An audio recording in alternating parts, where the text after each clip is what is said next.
नमस्कार. आजच्या व्हिडिओमध्ये आपल्या सर्वांचं खूप खूप खूप स्वागत आहे. आजच्या व्हिडिओमध्ये आपण रामनवमी विषयी श्रीरामाची जन्मकथा नेमकी काय आहे किंवा त्याचा पौराणिक इतिहास काय आहे याची माहिती घेणार आहोत. श्रीराम नवमी म्हणजे चैत्र शुद्ध नवमी हा हिंदू पंचांगानुसार चैत्र महिन्यातील नवरात्राचा 9वा दिवस आहे. या तिथीस भगवान विष्णूचा 7वा अवतार समजले जाणारे म्हणजेच श्रीराम यांचा जन्म झाला. हा दिवस आपण श्रीरामनवमी म्हणून साजरा करतो. तर यामागची नेमकी पौराणिक कथा काय? हिंदू धर्मग्रंथानुसार त्रेतायुगातील रावणाचे अत्याचार संपवण्यासाठी आणि धर्माची पुनर्स्थापना करण्यासाठी भगवान विष्णूने मृत्यूच्या जगात म्हणजेच इहलोकी किंवा मग पृथ्वीवरती श्रीराम म्हणून 7वा अवतार घेतला. श्री रामचंद्रांचा जन्म चैत्र शुक्ल नवमीला राणी कौसल्या आणि राजा दशरथ यांच्या पोटी पुनर्वसू नक्षत्रामध्ये आणि कर्क राशीत राजा दशरथांच्या घरी झाला.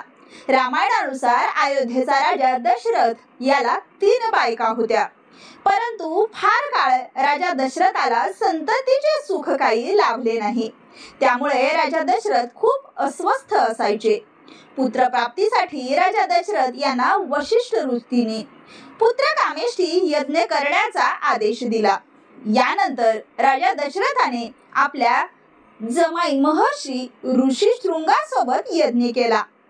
त्यानंतर यज्ञकुंडातून एक दैवी पुरुष हातात खीरच्या 3 वाटी घेऊन बाहेर आला.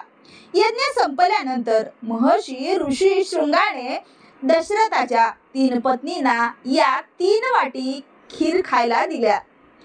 खीर खाल्ल्यानंतर काही महिन्यांनी 3 राण्या गरोदर राहिल्या. बरोबर 9 महिन्यांनी राजा दशरथांची ज्येष्ठ राणी म्हणजेच कौसल्या यांच्या पोटी प्रभू रामचंद्रांचा जन्म झाला. भगवान विष्णूचा 7वा अवतार आणि कैकेयी यांना भरत आणि सुमित्रा यांना लक्ष्मण आणि शत्रुघ्न यांचा जन्म झाला.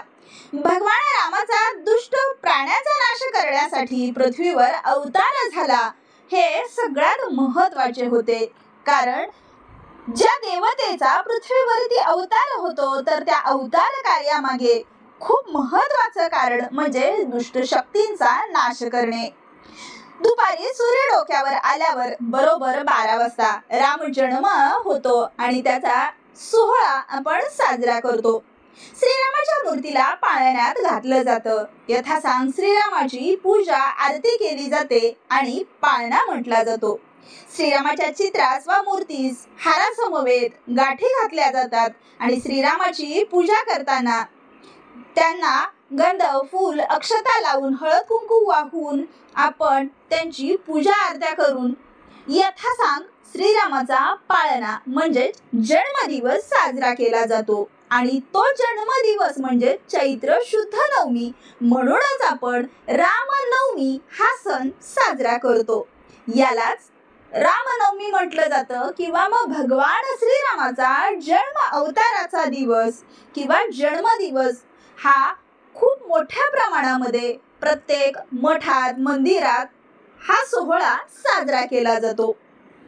काही ठिकाणी तर गुढीपाडवा ते रामनवमी या काळात रामायण ग्रंथाचे वाचन किंवा रामकथेचे निवेदन केले जाते. त्याच पद्धतीने गीत रामायण गायन असे कार्यक्रम सुद्धा केले जातात.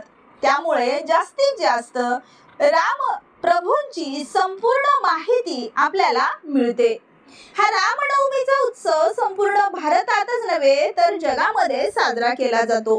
चैत्र नवरात्रीची समाप्ती सुद्धा रामनवमीच्या दिवशी होते.